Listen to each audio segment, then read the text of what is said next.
the Herd is coming up next right here on FS1. Doug Gottlieb is in for Colin again today. Hey, Doug, what's on the show? Well, of course, we got Prove It Weekend in the NFL for some young quarterbacks. But to start the show, I want to talk about the Warriors' loss at home last night to the Portland Trail Blazers and why the league is closer to the Warriors than most people would like to believe. That's coming up at the top of the hour in the Herd. All right, thanks, Doug. We've got some breaking news. The Athletic is reporting Rajon Rondo will have surgery on his injured hand and miss about a month. The Lakers lost last night without both Rondo and LeBron. So, Shannon, what is your reaction to this news? Lonzo is just going to have to build off what he did last night, Skip. And now with Rondo out, with LeBron out, basically this is the team from last year. Yep. Lonzo, KCP, Kuzma, Ingram, and Hart. Okay. That's it. Yep. So they're going to have...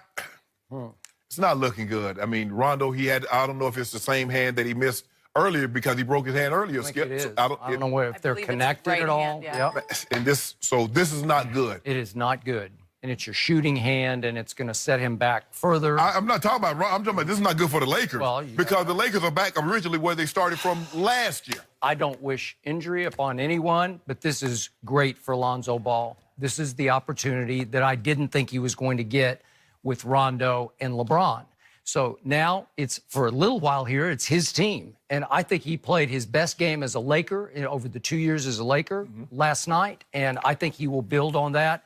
And I think this is the perfect opportunity for him to become, so to speak, an NBA man. Yeah, well, he's going to have to understand that there's more to running the point guard position than getting the ball off the rim and pushing pace. He's going to have to understand how to run an offense, Skip, in the half-court set. Yeah, and there's more than just flipping the ball to the wing and going the other way and standing over in the corner. Exactly. Right? But hopefully these young guys have played with LeBron long enough, and a lot of LeBron traits and qualities have rubbed off They on him. have. I agree. So they'll be able to hold this thing down until LeBron comes back. Because I do believe LeBron will be back before Rondo. Because if they come back at the same time, Skip, this thing could be ugly. Well, he's Iron Man, LeBron James, so... Man, you know what? I wouldn't be surprised if he played tonight. he's not playing tonight. Why He's gonna not? miss Did you already tell him no? Maybe. Just chatting on the side? Maybe. Getting the I ain't latest? telling you anything. What me and LeBron talk about is confidential. Really well. He's been playing well. He has. Keep it going. You don't have to be James Harden. You don't have to be Russ. Just be transcendent. Ooh, Right? that word. That's it. Back to the NBA. The Lakers were without LeBron last night, and they didn't miss him for most of the night. Kyle Kuzma scored 33 points. Lonzo Ball was a rebound shy of a triple-double, but he had to leave late in the fourth with a leg cramp.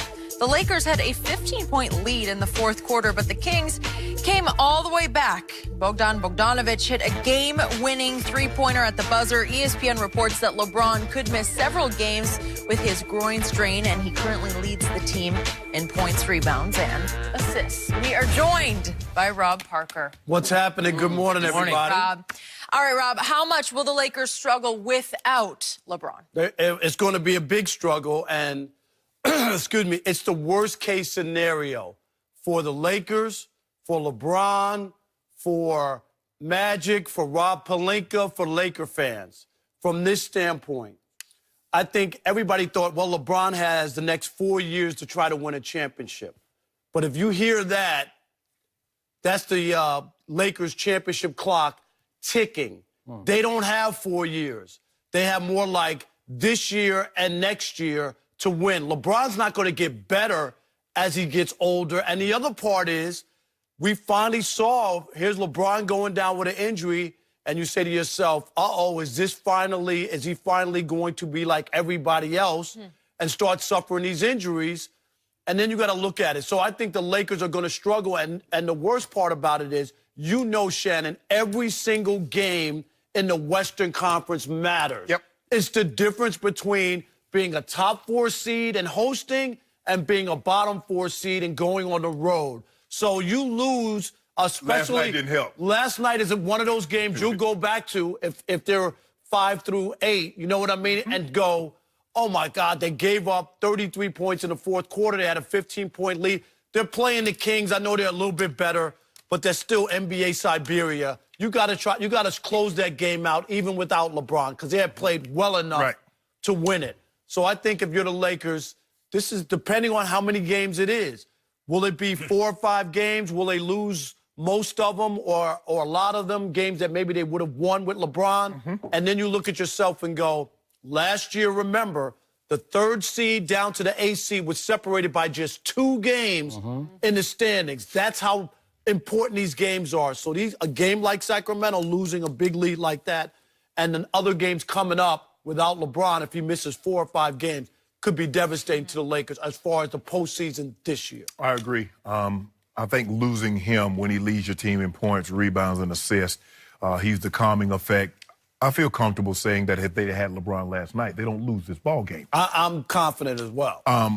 But, you know, Skip, the thing is that you're going to be asking these young guys to do things that they're not comfortable in doing. One of the reasons why you got LeBron is that you had a terrible record last year, and you had a terrible record the year before that, and the year before that. So it's not like these guys have been here, done that. They're used to winning. They're used to being in tight ball games and finding ways to win.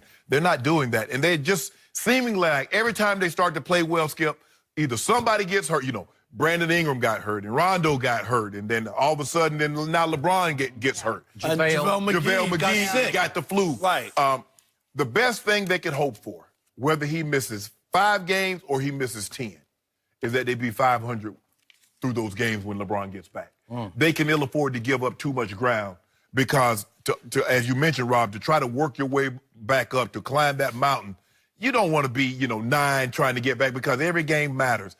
It's not going to be Golden State's not going to run away and hide with the West this year. The Rockets are not going to run away and hide this year with the Western Conference.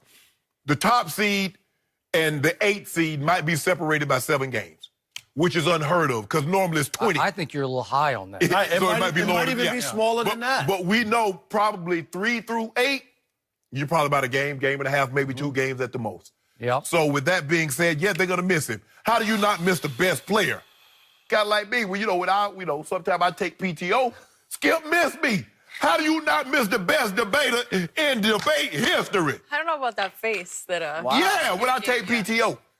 Skip missed me. I don't even know what PTO is because I never Paid take time off. Paid time off? Yeah. PTO. You get paid time off? Look at Skip. They don't even dock you? When No, you I got something stored up. I ain't take all my time in 2018.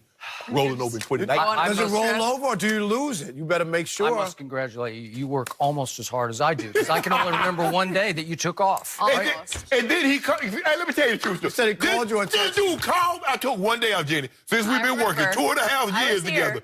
He called me. Is everything okay? Yeah, I took a day. That's nice he checked in on you. No, he did. But I've said this, and I've been with Skip since 2006. I don't remember Skip ever taking off. He doesn't. I don't. I might be wrong, but I don't remember. Back to the real world. Well, on that note. So, on that note, LeBron James last night had some more great news and some more bad news. The great news was Golden State lost again at home. Yeah. On a last-second shot by Damian Lillard, but they lost again. So they didn't, for once, they didn't get blown out the way they'd lost their other full home games. So it was close, and Draymond played much better. KD had a big-time game, but he missed a late shot. I give you that, Mr. Sharp. I still think it's a troubled basketball He didn't team. close? He didn't close. He closed, but then he didn't, slam the door gotta with the seal it. last-second shot. Yeah, that's true. So that was the good news. The bad news is that Harden guy in Houston, he's come back to life. And they don't have Chris Paul, and it doesn't matter because they are a force right now, and Boston had no chance. And Kyrie got going in the third quarter, and it just didn't matter because James Harden said, nope, not in my house. So here comes Houston. And I look around, and Oklahoma City is still pretty good, getting better. Oklahoma City's playing the best defense I've ever seen that team play in its history. Then we go all the way to the bottom. I still can't figure out the New Orleans Pelicans. They're bringing up the rear in the Western Conference, except for Phoenix. And last year they were really good. And trust me, they will have a run before this is over. And then Utah. I don't know what's going on with Utah, but they get blown out at home last night by Philadelphia. And Philly's really good with Jimmy Butler. It took them up a level, but we saw what happened. Boston beat Philly on Christmas Day. So my point is that conference is loaded at the bottom. There are 6 teams that could all make runs at playoff spots. So now, to Rob's point, these are crucial games. These are going to matter in April. And so you have a 4-game homestand starting tonight with the Clippers, who are a 5.5-point favorite at Staples. That's their home too, right? Their home too, but 5.5 point. And I've told you from the start, I think the Clippers are a little better than the Lakers, even with LeBron. I just think they have a little more veteran depth where Lou Williams comes in and just takes it over. Yeah. It's unbelievable. And I like the way they're playing. And I love Doc Rivers, and that's an interesting team to me, but they're going to be a factor in this equation. So can they beat the Clippers? I don't think they can without LeBron and Lonzo. And I'm sorry, Rondo. Rondo. And then